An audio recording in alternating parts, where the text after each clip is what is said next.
Sometimes things come up during the week that I want to address with my congregation, and sometimes there are things that might fit really well in the next week's sermon, and sometimes not.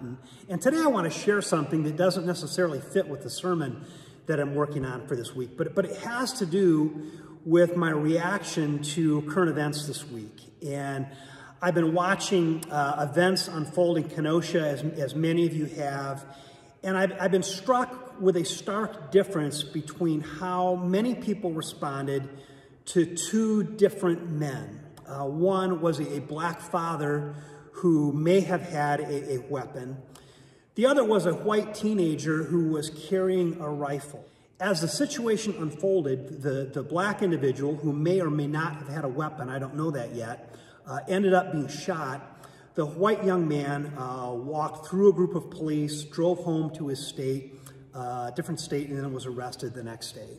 So very different experiences for two people. And I've been trying to figure out, why did that occur? And it led me to think about something that I remember studying in psychology a long time ago called implicit bias. And I think it's really important for all of us to think a little bit about implicit bias today. And I'm going to share an example of a time when I had an implicit bias that I'm ashamed of. Probably a decade ago, I was at the county fair, and my daughters were walking up, and there was a young man kind of following them who had a skin color that's different than mine. And right away, as a father, I became very protective, thinking, why is that guy following my daughters? Well, here's the part that I'm ashamed of. I went on to discover that young man is one of the godliest, nicest young men that I've ever known, and someone who I deeply respect.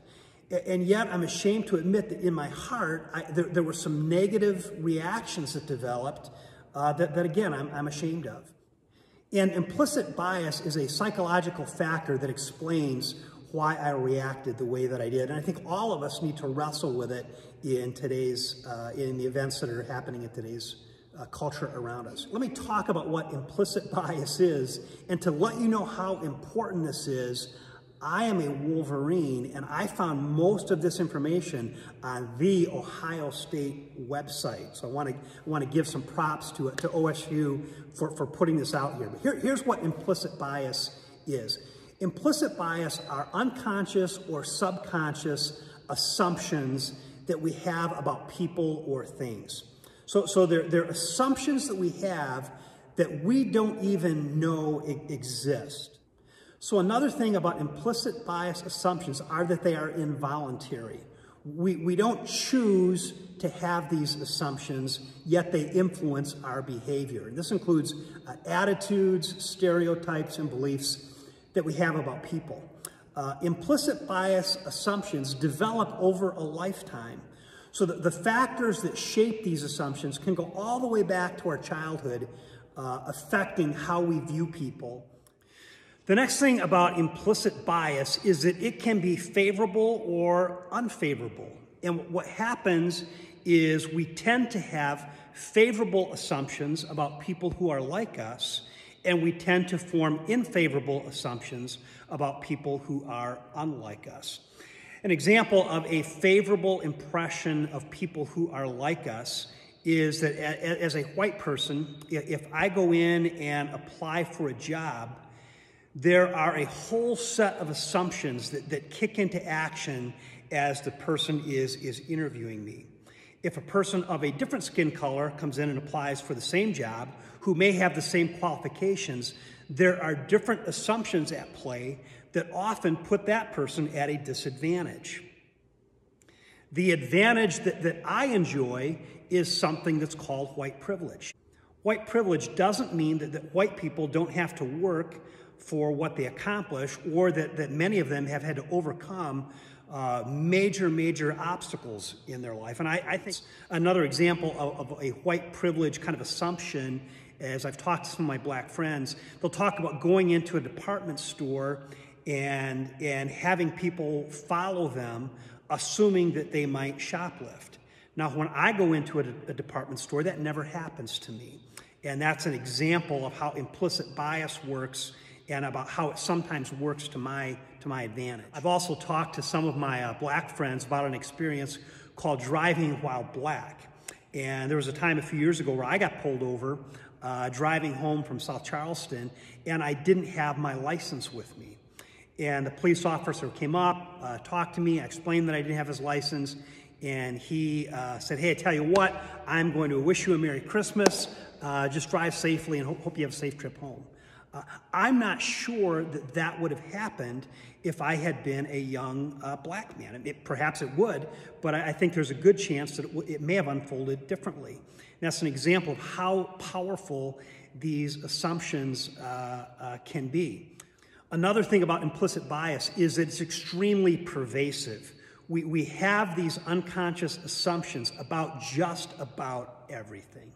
We have them about black people, we have them about old people, we have them about white people, young people, Latino people, Muslim people.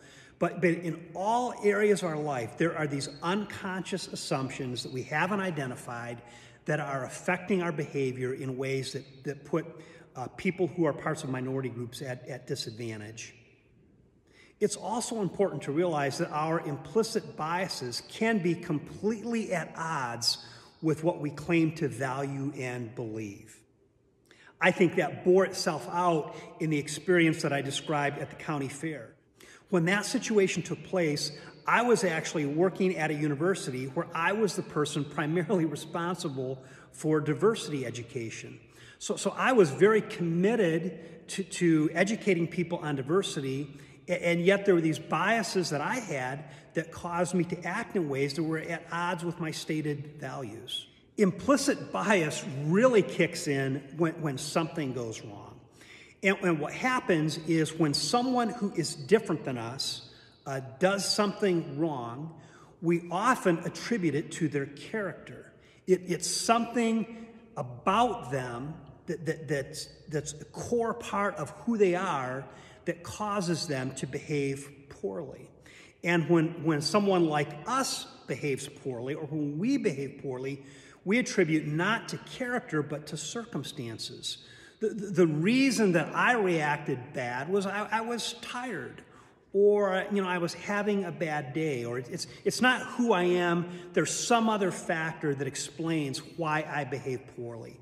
And we see this unfolding over and over and over in our culture as these racialized experiences take place. Now, here's the good news about implicit bias. It's malleable. We can change our biases, but it has to be a very conscious, intentional process where we are aware that implicit bias exists, we work to discover what those biases are, and then we work over time to change them. I've been working on diversity for over a decade, and I still find cases of implicit bias that I have to work to change. Now, because I'm a pastor, I'm going to close this little talk on a spiritual note. And I want to read a Bible verse, Romans 12:2. It says, "Do not conform to the pattern of this world, but be transformed by the renewing of your mind. Then you will be able to test and approve what God's will is, his good, pleasing, and perfect will." Hey, my hope for myself and for you is that we would be able to renew our minds, remove implicit biases, and see people the way Jesus sees them. Hey, God bless you. I hope this was helpful.